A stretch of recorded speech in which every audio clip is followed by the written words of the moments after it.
Hello students, class 11 semester 1। আমি তোমাদেরকে আগেই বলেছিলাম যে তোমরা প্রাসের গতিটা ভালো করে পড়ে নাও, আর আমি নেক্সট ভিডিওতেই কিন্তু তোমাদের জন্য এমসিকিউ প্র্যাকটিস কোশ্চেন নিয়ে আসছি। তো ভালো করে এমসিকিউ এই কোশ্চেনগুলো সলভ করবে, তোমরা পরীক্ষায় কিন্তু এখান থেকেই কমন পাবে। ওকে, তো চলো দেখো কি বলছে। একটা বস্তুর গতি ত্রিমাত্রিক, তাহলে এর ত্বরণ কি হবে? দেখো, যদি কোনো বস্তুর গতি ত্রিমাত্রিক হয় তাহলে তার ত্বরণ হতে পারে একমাত্রিক, হতে পারে দ্বিমাত্রিক, হতে পারে ত্রিমাত্রিক, যে কোনোটাই হতে পারে। কারণ তুমি প্রাসের গতিতেই দেখলে বস্তুটার গতি দ্বিমাত্রিক, কিন্তু ত্বরণ কি ছিল? ত্বরণ কিন্তু ছিল একমাত্রিক। কারণ দেখো, যখন বস্তুটা এরকম করে যাচ্ছে, ত্বরণ কিন্তু নিচের দিকেই শুধু কাজ করছে, যেটা জি ত্বরণ কাজ করছে সেটা নিচের দিকেই, কিন্তু সেটা কিন্তু দ্বিমাত্রিক নয়। কিন্তু বস্তুটা বস্তুটা কিন্তু গতি দ্বিমাত্রিক, কারণ এটা এক্স ওয়াই তলে যাচ্ছে। বোঝা গেল কি বললাম? ওকে। কৌণিক ভরবেগ কি ভেক্টর? কৌণিক ভরবেগ হচ্ছে অক্ষীয় ভেক্টর, কারণ এটা একটা অক্ষ বরাবর কাজ করে। কারণ কৌণিক তুমি তো এখন এটা জানো না, কারণ যখন পরের চ্যাপ্টারগুলো পড়বে এটা আরো ভালো করে বুঝতে পারবে। এই চ্যাপ্টারে হয়তো পুরোপুরি এই কনসেপ্টটা ক্লিয়ার হবে না। তো কৌণিক ভরবেগ যদি আমি এল লিখি, তাহলে এল ইকুয়াল টু হয় আর ক্রস পি। এলটা হচ্ছে কৌণিক ভরবেগ, আরটা হচ্ছে ব্যাসার্ধ, আর পিটা হচ্ছে রৈখিক ভরবেগ। বুঝতে পেরেছো? তো আর থেকে পি এর দিকে যদি তুমি একটা স্ক্রুকে ঘোরাও, মনে করো এই দিকে কাজ করছে আর, আর এই দিকে কাজ করছে পি। তো আর থেকে পি এর দিকে একটা স্ক্রুকে তুমি যদি ঘোরাও, তো হয় নিচের দিকে হবে, নইলে ওপরের দিকে হবে। তো একটা অক্ষ বরাবর তো কাজ করে, সেই জন্য এটা হচ্ছে অক্ষীয় ভেক্টর, যেহেতু একটা অক্ষ বরাবর কাজ করে। তড়িৎ প্রবাহ মাত্রা কি? দেখো, তড়িৎ প্রবাহ মাত্রা স্কেলার রাশি, এর দিক আছে, কিন্তু তাও এটা কোনো ভেক্টর রাশি নয়। কেন নয়? কারণ এটা ভেক্টর যোগের সূত্র মানে না, ত্রিভুজ সূত্র, সামান্তরিক সূত্র এগুলো মানে না। ঋণাত্মক ত্বরণকে কি বলে? মন্দন। খুব ইজি কোশ্চেন। মন্দন হলে কোনো বস্তুর বেগ কি হয়? কমে যায়, হ্রাস পায়। ওকে, প্রথম প্রথম কোশ্চেনগুলো খুব ইজি আছে। দেখো, কোনো গতিশীল বস্তুর, আমি এটা একটু জুম করে দিই, ভালো বুঝতে পারবে। চলো, কোনো গতিশীল বস্তু কণার ত্বরণ সময় লেখচিত্রে কোনো নির্দিষ্ট সময়ের ব্যবধানে লেখচিত্র দ্বারা সীমাবদ্ধ ক্ষেত্রফল কি নির্দেশ করে? ধরে নাও কোনো একটা বস্তুর ত্বরণ সময় লেখচিত্র আমি আঁকলাম, এইদিকে ত্বরণ এইদিকে সময়, সমত্বরণে যাচ্ছে। বেশ ভালো কথা। তাহলে এই ক্ষেত্রফলটা কি নির্দেশ করবে? এই ক্ষেত্রফলটা এ ইন্টু টি, ত্বরণ গণিত সময়। স্যার, ত্বরণ মানে তো বেগের পরিবর্তন বাই সময়, আবার ইন্টু সময়, তাহলে সময় সময় কেটে গেলে বেগের পরিবর্তন। ঠিক আছে, তাহলে কোনটা উত্তর হবে? সময়ের সঙ্গে বেগের পরিবর্তন। ওকে। মন্দন হলে কোনো, আচ্ছা এটা রিপিট হয়েছে, এক্সট্রিমলি সরি। বেগ সময় লেখচিত্রের নতি কি নির্দেশ করে? বেগ সময় লেখচিত্রের নতি, খুব ভালো কথা। এইদিকে হচ্ছে বেগ, ঠিক আছে, এইদিকে হচ্ছে সময়, এর নতি। এর নতি মানে এটা থিটা, তো ট্যান থিটা, ট্যান থিটা মানে কি? লম্ব বাই ভূমি, ভি বাই টি, আর ভি বাই টি মানে তো এ, ত্বরণ। ব্যাস, ত্বরণ নির্দেশ করে। যখনই তোমাকে বলবে যে নতি কি নির্দেশ করে, আমি একটা ট্রিক শিখিয়ে দিই, এত ভাবারই দরকার নাই, এইটা বাই এইটা করে দেবে। আর যদি বলে ক্ষেত্রফল কি নির্দেশ করে, তাহলে গুণ করে দেবে। তাহলে নতি বললে ভাগ করবে, ক্ষেত্রফল বললে গুণ করবে। ঠিক আছে। ত্বরণ হলো একটা ভেক্টর রাশি, এসআই একক কি? Metre per second square. ঠিক আছে, একদম হালুয়া কোশ্চেন। অবাধে পতনশীল বস্তুর ড্যাশের ওপর নির্ভর করে না। অবাধে পতনশীল বস্তুর ত্বরণ বস্তুর ভরের ওপর নির্ভর করে না। বস্তুর ত্বরণ বস্তুর ভরের ওপর নির্ভর করে না। কারণ দেখো, অবাধে পতনশীল সমস্ত বস্তুকে পৃথিবী জি ত্বরণে টানে, আর জি এর ভ্যালু কত? 9.8 মিটার পার সেকেন্ড স্কোয়ার। তাহলে এটা কিন্তু, হ্যাঁ, ভরের ওপর নির্ভর করে না, সবাইকেই একই ত্বরণে টানছে। দুই বা ততোধিক সমান বা অসমান মানের একমুখী বা বিপরীতমুখী সমান্তরাল ভেক্টরকে বলা হয় ড্যাশ ভেক্টর, এক রেখীয় ভেক্টর। ঠিক আছে, একমুখী, একমুখী বা বিপরীতমুখী যদি হয়, হ্যাঁ, হয় এই দিকে দুটো ভেক্টর একই দিকে হচ্ছে তাহলেও এক রেখীয়, একটা ভেক্টর এই দিকে একটা ভেক্টর এই দিকে তাহলেও এক রেখীয় ভেক্টর। প্রক্ষেপ সীমা এবং উড্ডয়ন কালের মধ্যে সম্পর্ক হলো এইটা। তাহলে প্রাসের প্রক্ষেপ কোণ নির্ণয় করো। বেশ, একটু আমি জুম আউট করে দিই, চলো সলভ করা যাক। খুব ভালো কোশ্চেন। প্রক্ষেপ সীমা আর, স্যার আর এর ফর্মুলা তো আমরা পড়েছিলাম স্যার। আর এর ফর্মুলা কি? না u square sine 2 theta by g. যারা জানো না, আগের ভিডিওটা দেখে নাও, ক্লিয়ার হয়ে যাবে। আমি তো ভিডিওর নাম্বার দিয়েই দিই তোমাদের জন্য, যাতে দেখতে সুবিধা হয়। আর টি, টি এর formula 2u sine theta by g, যতটা সময়ও বাতাসে ভেসে থাকবে। বেশ ভালো কথা। দেখো ইউ স্কোয়ার কাটলো, ইউ স্কোয়ার কাটলো, বেরিয়ে এলে তো ইউ স্কোয়ারই হবে, তাই না? তো দেখো এইদিকে 2 সাইন থিটা কস থিটা পড়ে থাকবে, ওকে স্যার নো প্রবলেম, এইটা জি। আর এইদিকে 5 তো 5ই আছে, তো 4 sine square theta by g square, g g কেটে দাও, একটা জি পড়ে থাকলো, বেশ। একটা সাইন থিটা কার কেটে যাবে, একটা সাইন থিটা পড়ে থাকবে। তাহলে সাইন থিটা বাই, আচ্ছা এখানেও কাটবে, 2 2 4, তাহলে sine theta by cos theta মানে ট্যান থিটা সমান হয়ে যাবে 5/2 কি না 2/5? এটা তো বুঝতে পারছি না, 1 মিনিট একটু চেক করে নিই।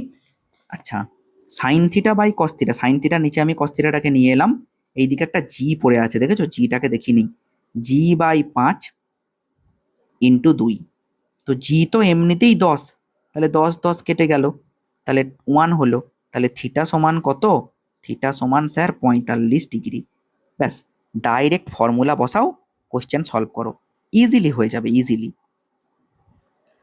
একটি প্রাসের গতির কণার দ্বারা অতিক্রান্ত সর্বোচ্চ উচ্চতা 4 মিটার।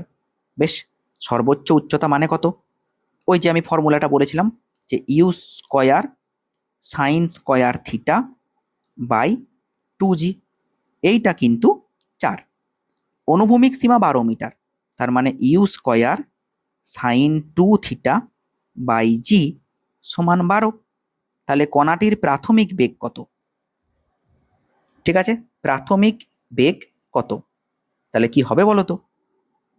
দেখো এখান থেকে একটা জিনিস তুমি ক্লিয়ার হয়ে যেতে পারো, যদি তুমি এই দুটোকে ডিভাইড করে দাও তাহলে কি আসবে, ডিভাইড করে দিলে ইউ স্কোয়ার কেটে যাবে, জি জি কেটে যাবে, ওপরে পড়ে থাকবে সাইন স্কোয়ার থিটা বাই নিচে পড়ে থাকবে সাইন 2 থিটা, মানে 2 sine theta cos theta equal to 4/12।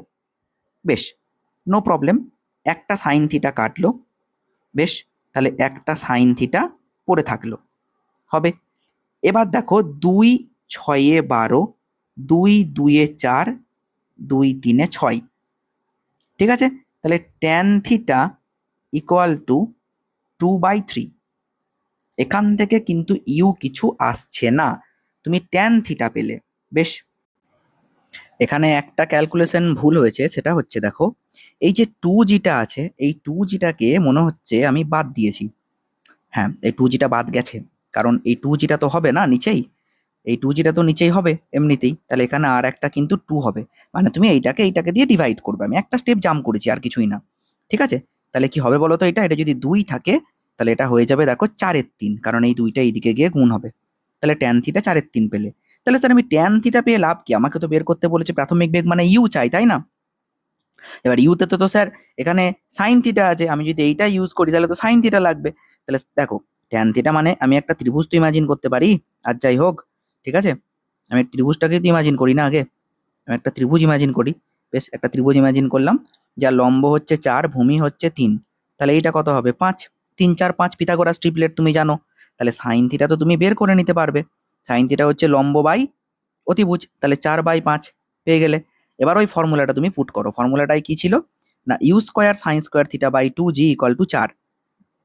চলো আমি এটাকে ইরেজ করে দিলাম, তোমরা আশা করি এগুলো লিখে নিয়েছো, ঠিক আছে, তাহলে আমি এটাকে ইরেজ করে দিচ্ছি। দেখো তাহলে এই ফর্মুলাতে আমি এবার বসিয়ে দিচ্ছি, কি পাবো, এই ফর্মুলাতে আমি বসিয়ে দিচ্ছি, তাহলে কি পাচ্ছি দেখো, u square by 2g into sine square theta, sine theta মানে তো পেয়ে গেলাম আমি 4/5 পেয়েছিলাম, লম্ব বাই অতিভুজ, ঠিক আছে, এইটা থিটা, তাহলে লম্ব বাই অতিভুজ, তাহলে 4/5, তার মানে এটা হবে যে 16/25 ইকুয়াল টু 4, ঠিক আছে, তাহলে 4 4 16, 2 2 4, তাহলে ইউ স্কোয়ার কত পেলে।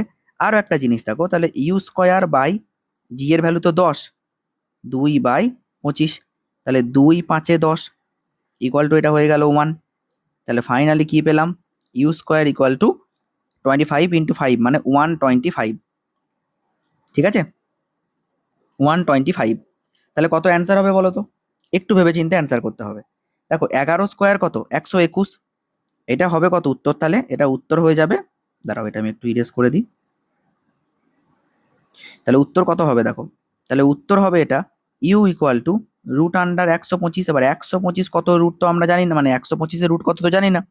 তাহলে দেখো যদি বলি যে 11 স্কোয়ার তাহলে কত 121, 12 স্কোয়ার কত 144, তাহলে 121 আর 144-এর মাঝে হবে, তাহলে কত অ্যান্সার হবে, তাহলে 11.07। তাহলে উত্তর হবে 11.07। ঠিক আছে, এইটা হবে অ্যান্সার 11.07 মিটার পার সেকেন্ড। এবার দেখো, তো দেখো কোশ্চেনটা সলভ হয়ে গেল। এবার আমরা পড়বো যে প্রাসের গতিপথের সমীকরণ y equal two √3x minus g/2x² হলে এর প্রক্ষেপ কোণ কি হবে। চলো দেখা যাক।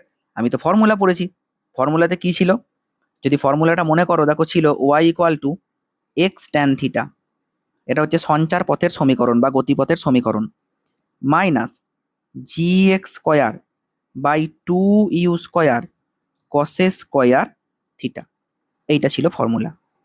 ঠিক আছে, কম্পেয়ার করো, দেখো তুমি পেয়ে যাবে ট্যান থিটা সমান √3। তাহলে ট্যান থিটা যদি √3 হয়ে যায় তো থিটা তুমি পেয়ে গেলে কত ডিগ্রি, 60 ডিগ্রি। তাহলে একটা অ্যান্সার কিন্তু আমাদের হয়ে গেল যে থিটা ইকুয়াল টু 60 ডিগ্রি। ঠিক আছে, তো দেখো অ্যান্সার ক্লিয়ার, একদম ইজি কোশ্চেন, ফর্মুলা মনে থাকলেই হবে।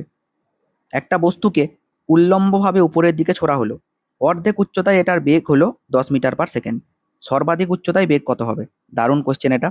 ঠিক আছে, অর্ধেক উচ্চতায় আমি একটা বস্তুকে উল্লম্বভাবে উপরের দিকে ছুড়ে দিলাম, এখানে ছিল, এখানে গেল, এখানে গেল, তো যখন অর্ধেক উচ্চতা মানে এই জায়গায়, তো এটার বেগ হলো 10 মিটার পার সেকেন্ড।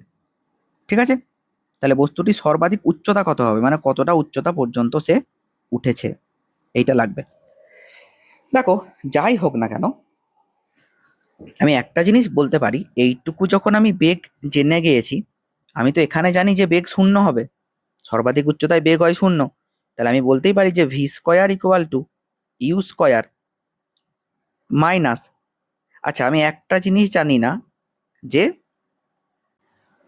ও না সবই জানি, এখানে জিও বলা আছে, ঠিক আছে, তাহলে u² মাইনাস 2gh, এটা তো আমি জানি।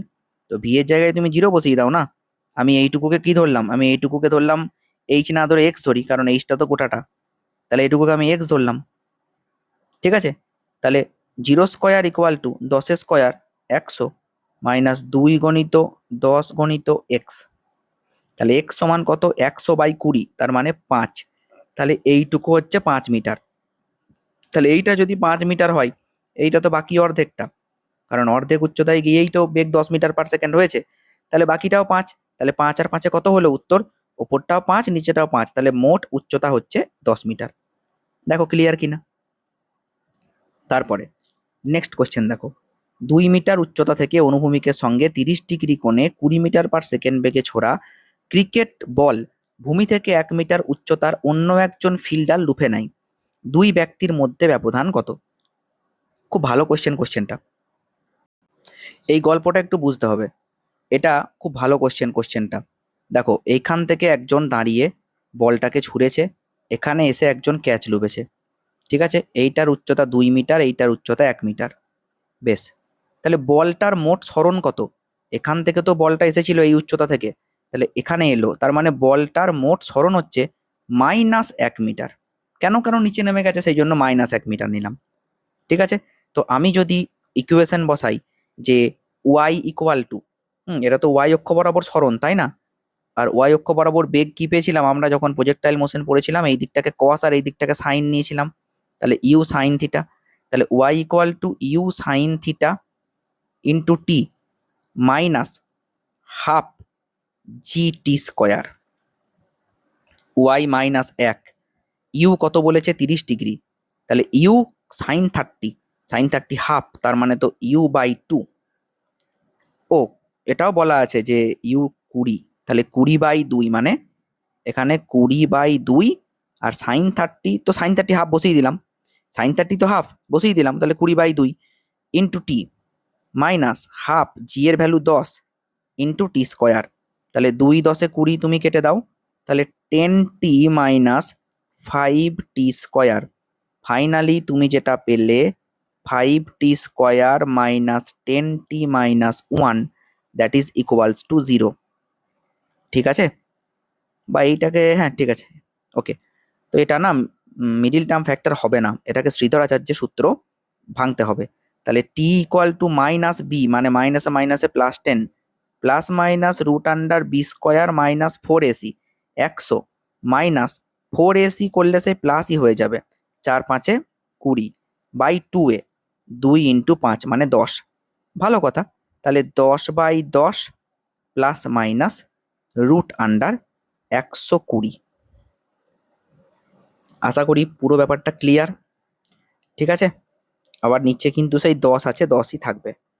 দেখো 10/10 মানে তো 1, ঠিক আছে 1, 10/10 মানে 1 প্লাস 120, 120 রুট কত? দেখো একটা কথা বুঝতে হবে, 10 স্কোয়ার 100, 11 স্কোয়ার 121, তার মানে 120 আছে। আমি কত ধরতে পারি? তাহলে আমি 11ই ধরতে পারি, আমি এটাকে 11ই ধরতে পারি। তাহলে 11ই যদি ধরি তাহলে 11/10, তার মানে ওই কাছাকাছি 1 + 1ই হবে, তাহলে 2। আমি তাকে ক্যালকুলেটার ইউজ করতে দেওয়া নাই বলে আমি অ্যাপ্রক্স 2 ধরে নিলাম। বুঝতে পেরেছো? এবার মাইনাস কেন হবে না? মাইনাস হলে তো নেগেটিভ চলে আসবে, সময় তো নেগেটিভ হতে পারে না, সেই জন্য এখান থেকে শুধু প্লাসটা নিলাম। ভালো কথা, কিন্তু এখনো অ্যান্সার আসেনি। বলেছে বলেছে যে ওই ব্যক্তি দুটোর মধ্যে ব্যবধান কত, মানে এইটা চেয়েছে। এবার এই দিকের বেগ তো ধ্রুবক ইউ কস থিটা, ঠিক আছে, তাহলে দূরত্ব বের করা ইজি। তুমি যদি এখানে সময় পেয়ে যাও তাহলে ইউ কস থিটা গণিত টি, কারণ দূরত্ব সমান আমরা কি জানি? বেগ গণিত সময়। তাহলে বেগ গণিত সময় করে দাও, তুমি উত্তর পেয়ে যাবে। চলো তাহলে দেখে নি বেগ গণিত সময় করলে কত আসবে। তাহলে বেগ গণিত সময় তার মানে x equals to u cos theta into t. ইউটা কত? ইউ তো বলে দিয়েছে, কস 30 মানে হচ্ছে গে √3/2, তাহলে 10√3 হবে ইন্টু টি তো অ্যাপ্রক্স 2, তাহলে 20√3, তার মানে 20 ইন্টু 1.732, √3 ভ্যালুটা মুখস্থ রাখবে, হ্যাঁ ঠিক আছে। তাহলে আর যাই হোক, এটা 17 × 2 = 34, ওই 34-এর কাছাকাছি অ্যান্সার হবে, তাহলে 33.6 হবে অ্যান্সার। ঠিক আছে, এই অ্যান্সারটা এখানে ভুল আছে, হ্যাঁ এটা 33.6 হবে, ঠিক আছে, এটা একটু ঠিক করে নেবে। এটা হবে 33 মিনিট। দাঁড়াও, এটা একটু চেকও করতে হবে, কারণ যেহেতু এটা ক্যালকুলেটার ইউজ করতে দেওয়া নেই তোমাদের, আর এইটাতে কিন্তু ক্যালকুলেটার লাগবে, একটু ভাবতে হবে জিনিসটা। আমি একটু ভেবে দেখে নিচ্ছি, ক্যালকুলেশনটা দেখি একটু। এটা 2 আছে, এটা 2 এর থেকে একটু বেশি আসবে, এইটা আসবে 2 এর থেকে একটু বেশি, বেশ, কারণ এই দেখো 11/10 আছে, আমি তো সেটা নিয়ে নি, 2 এর থেকে বেশি নিয়েছি, মানে 2 এর থেকে একটু বেশি আসবে। তাহলে 2 এর থেকে যদি এটা বেশি আসে তাহলে ওভারঅল অ্যান্সারটা কিন্তু 10 2 20 বদলে এখানে 21 বা 22 এরকম করে আসবে। তাহলে 17 2 34, এমনি তো পয়েন্ট আছে মানে 35, তার থেকে বেশি আসার কথা, তার মানে এটা 36ই হবে।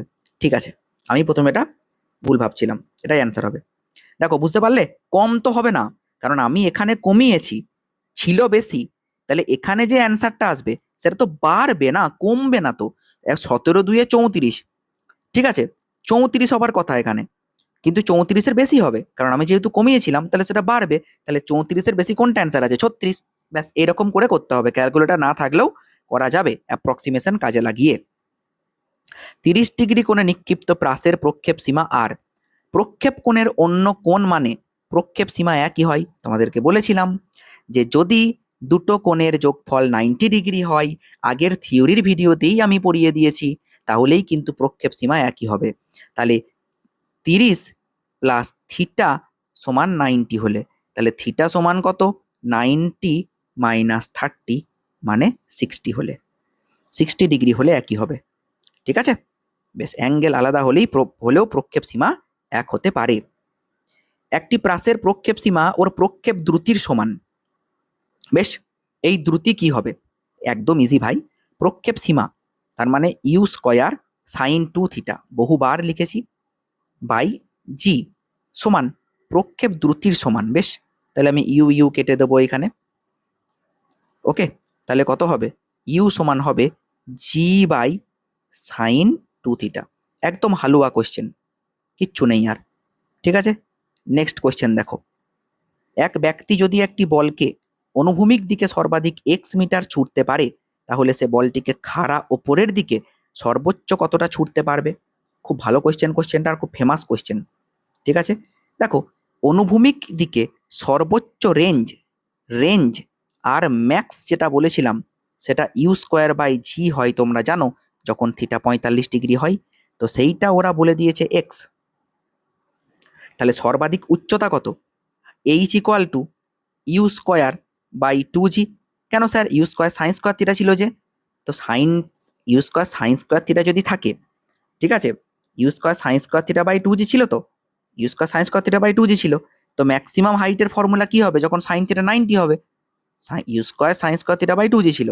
তো আমাকে চেয়েছে কি, আমাকে বলেছে সর্বাধিক উচ্চতা, তো সর্বাধিক উচ্চতা তার মানে কি, সর্বাধিক উচ্চতা মানে sin θ 90 হয়ে যাবে, sin 90 হয়ে যাবে, তাহলে u²/2g হবে, u²/g মানে তো x, তাহলে x/2, তাহলে অ্যান্সার হবে x/2 মিটার। আশা করি ক্লিয়ার। তো এইভাবে কিন্তু তোমাদেরকে প্র্যাকটিস করতে হবে, আর যে কোশ্চেনগুলো আমি আজকে নিয়ে এসেছি সব এক্সাম ওরিয়েন্টেড, পরীক্ষায় আসার মতো কোশ্চেন। সর্বাধিক প্রক্ষেপ সীমার ক্ষেত্রে সর্বোচ্চ অবস্থানে গতিশক্তি ইকে ও প্রাসের প্রাথমিক গতিশক্তি ইকে নট সম্পর্ক নির্ণয় করো। বারবার বলেছি আমি থিওরি পড়ানোর সময় একটা কথা, সর্বাধিক উচ্চতায় শুধুমাত্র এই বেগটা থাকে, যেটাকে বলি আমরা u cos theta, u sine theta কিন্তু থাকে না। তাহলে যখন প্রথমে বস্তুটাকে তুমি এই দিকে থ্রো করে দিয়েছো, ইউ ছিল, তাহলে প্রথমে বেগ ছিল স্যার ইউ, তাহলে গতিশক্তি কত ছিল, আমরা জানি হাফ গণিত মাস গণিত বেগের square, half m u square সমান হাফ এম ইউ স্কয়ার কসে square theta, half m u square half m u square. কেটে তো দিলাম, যে কি বের করতে বলেছে তাই না জেনেই কেটে দিলাম, দেখছো। ও, তো এটা সম্পর্ক নির্ণয় করতে বলেছে, কাটলে হবে না এটা, সরি। দেখো, তো ব্যাপারটা বলেছে যে সর্বাধিক প্রক্ষেপ সীমার ক্ষেত্রে সর্বোচ্চ অবস্থানে গতিশক্তি ও প্রাসের প্রাথমিক গতিশক্তির মধ্যে সম্পর্ক নির্ণয় করো। সর্বাধিক প্রক্ষেপ সীমা তখনই হয় যখন থিটা 45 ডিগ্রি হয়, এটা হিন্টস দিয়ে দিয়েছে, বুঝতে পেরেছো। তো থিটা 45 ডিগ্রি তুমি বসিয়ে দাও, তাহলে থিটা যদি 45 ডিগ্রি হয় তাহলে এই দিকটা কত হবে, এইটা তো তাহলে কি হলো, এইটা হচ্ছে প্রাথমিকটাকে ওরা নিতে বলেছে কে, আর অন্তিমটাকে নিতে বলেছে, মানে অন্তিম মানে সর্বাধিক উচ্চতায় আর কি, ঠিক আছে, সর্বাধিক উচ্চতায় বলেছে, সর্বাধিক উচ্চতায় কে, আর প্রাথমিক কে 0। বেশ ভালো কথা, সমান দিয়ে লাভ নেই, আমি সমান দিয়ে দিয়েছিলাম, জি, ঠিক আছে। তো এইটা বলে দিয়েছে ওরা কে 0, আর এইটা বলে দিয়েছে কে, তো এটাকে আমি কি লিখতে পারি, half m u square sine 45 মানে হচ্ছে কি 1/√2, তাহলে 1/2 হয়ে গেল, তাহলে half into half m u square, ঠিক আছে, হাফ এম ইউ স্কয়ার মানে তো কে নট, তাহলে কি হলো হাফ ইন্টু কে নট, তাহলে কি পেয়ে গেলাম, কে = হাফ ইন্টু কে নট। ব্যাস হয়ে গেল। থিটা কেন 45 ডিগ্রি বসালেন স্যার, কারণ এখানে বারবার করে বলা আছে যে সর্বাধিক প্রক্ষেপ সীমার ক্ষেত্রে, তার মানে এর বাই ডিফল্ট বলা আছে থিটা সমান 45 ডিগ্রি, ওই জন্যই আগে থিওরির ক্লাসটা করতে বলেছিলাম। আগে থিওরির ক্লাস করে এইটা তুমি দেখবে, দেখবে পুরো ক্লিয়ার হয়ে যাবে, থিটা 45 ডিগ্রি হলে তবেই কিন্তু সর্বোচ্চ রেঞ্জ হবে বা সর্বোচ্চ প্রক্ষেপ সীমা হবে, নইলে কিন্তু হবে না, এটা বাই ডিফল্ট বলা আছে, বুঝতে পেরেছো। ওকে, দেখো আশা করি ক্লিয়ার পুরো ব্যাপারটা তোমাদের কাছে। এর একটা নিউ টাইপের কোশ্চেন তোমরা দেখছো, একটি প্রাসের প্রাথমিক বেগ এইটা বলা আছে, তো ওই প্রাসের গতিপথের সমীকরণ নির্ণয় করতে বলেছে, ভালো কথা। দেখো একটা কথা বলি, আই এর আগে যে থাকে সে হচ্ছে এক্স কম্পোনেন্ট, আর জে এর আগে যে থাকে সে হচ্ছে ওয়াই কম্পোনেন্ট, তার মানে আমি বলতে পারি এক্স অক্ষ বরাবর বেগ u(x) = 1 আর u(y) = 2। বেশ, নো প্রবলেম, কোনো অসুবিধা নেই। বেশ, এবার বলছে দেখো এখানে একটা জিনিস তো আমরা জানি যে এক্স অক্ষ বরাবর বেগ ধ্রুবক থাকে, এইটা যদি একটা প্রাস হয় তো এইদিকে বেগ ধ্রুবক থাকে ux, আর এই দিকের বেগটা পরিবর্তন হয়, ঠিক একদম ঠিক। তাহলে x = ux গণিত t, দূরত্ব সমান বেগ গণিত সময় এক্স অক্ষ বরাবর, বলো ক্লিয়ার, ux তো 1, তাহলে x = t। y অক্ষ বরাবর y = কিন্তু ut প্লাস হাফ এটি স্কয়ার, তাহলে uyt প্লাস হাফ এটি স্কয়ার, uy মানে u এর সঙ্গে y গুণ নয় কিন্তু, মানে ওয়াই অক্ষ বরাবর বেগ বোঝানোর ক্ষেত্রে এটা বলা হয়েছে। বুঝতে পেরেছো? তো ইউ ওয়াই তো পেয়ে গিয়েছো 2, আর টি মানে তো এক্স, প্লাস হাফ, এখানে কি হবে, প্লাস হবে না, এখানে মাইনাস হবে, কারণ তোমরা জানো যে এটা মন্দন সৃষ্টি হয়, তো এটা মাইনাস, এর জায়গায় জি বসে, ওকে। আর আচ্ছা, জি এর জায়গায় তাহলে আমি জি একবারে 10 বসিয়ে দিলাম, আমি তো জানি। আর টি স্কোয়ার মানে এক্স স্কোয়ার, ব্যাস হয়ে গেল। তাহলে ফাইনালি আমরা কি পেলাম, যে y equal to 2x minus 5x square, y equal to 2x minus 5x square, ব্যাস সলভ। এইটা হচ্ছে গতিপথের সমীকরণ। ওকে ওকে, নেক্সট দেখো, এটা রিপিট হয়েছে, এই কোশ্চেনটা রিপিট হয়েছে। আচ্ছা, এই কোশ্চেনটা বলছে একটি প্রাসের প্রক্ষেপ সীমা আর এবং উত্থিত কাল টি এর মধ্যে সম্পর্ক এইটা, প্রক্ষেপ কোণ। এই কোশ্চেনটা আমি রিসেন্ট করালাম একটু আগেই, এটা তোমরা নিজে করবে, আমাকে অ্যান্সার জানাবে, ঠিক আছে? ওকে, দুটি বলকে একই দ্রুতিতে অনুভূমিকের সঙ্গে 30 ডিগ্রি এবং 60 ডিগ্রি কোণে ছোড়া হলো, বল দুটি সর্বোচ্চ উচ্চতার অনুপাত কত? কিছুই না, আমরা জানি যে দেখো একই একই দ্রুতিতে, তাই তো, একই দ্রুতিতে, তার মানে ইউ তো সেম হবে, তো এইচ ইকুয়াল টু ফর্মুলা কি, u square sine square theta by g. তো দেখো ইউ সেম জি সেম, তাহলে H1/H2 আমি ডাইরেক্ট লিখে দেবো, একটার ক্ষেত্রে সাইন স্কোয়ার 30 ডিগ্রি, আর একটার ক্ষেত্রে লিখবো সাইন স্কোয়ার 60 ডিগ্রি।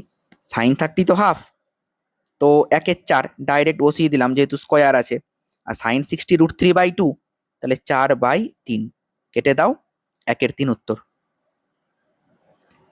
আশা করি ক্লিয়ার। দেখো নেক্সট, প্রক্ষেপ কোণের পরিবর্তন না করে প্রক্ষেপ দ্রুতির মান 20% বাড়ালে প্রক্ষেপ সীমার শতকরা বৃদ্ধি কত হবে? দেখো বলছে প্রক্ষেপ কোণের কোনো পরিবর্তন করনি, শুধু প্রক্ষেপ দ্রুতি বাড়িয়েছো, তাহলে রেঞ্জ কত চেঞ্জ হবে? দেখো একটা কথা বলতে পারি, কোণ যদি চেঞ্জ না করো, ফর্মুলাটা কি, u square sine 2 theta by g, এইটাই তো ফর্মুলা, ঠিক আছে? তো তুমি রেঞ্জ R1/R2 করে দিলে, এটা হবে U1 square by U2 square, দ্রুতি শুধু পরিবর্তন করেছো, আর তো কিছু চেঞ্জ করোইনি। 20% মানে কত, এই ধারণাটা থাকতে হবে যে 20% মানে হচ্ছে গিয়ে 1/5, তাহলে ছিল 5, প্রথমে ছিল 5, হয়েছে 5 + 1 মানে 6, ছিল 5 হয়েছে 6, বুঝতে পেরেছো, দ্রুতির মান বাড়িয়েছো, তো ছিল 5 হয়েছে 6, এটাকে R2 করো, তাহলে U1 এর জায়গায় লিখলাম 5 মানে 5 স্কোয়ার 25, আর U2 এর জায়গায় 6 স্কোয়ার 36, মানে ভগ্নাংশের নিয়মই হচ্ছে এইটা, যদি বলে কোনো জিনিসের দাম, হ্যাঁ, 25% বাড়লো, তার মানে কি, মানে 1/4, তাহলে ছিল 4 হলো 5, যদি বলে কমলো, তাহলে ছিল 4 হলো 3, এইটা হচ্ছে কতটা বাড়লো বা কতটা কমলো, এটা ভগ্নাংশের নিয়ম, তোমরা ক্লাস 7, 8, 9, 10 পড়েছো এগুলো।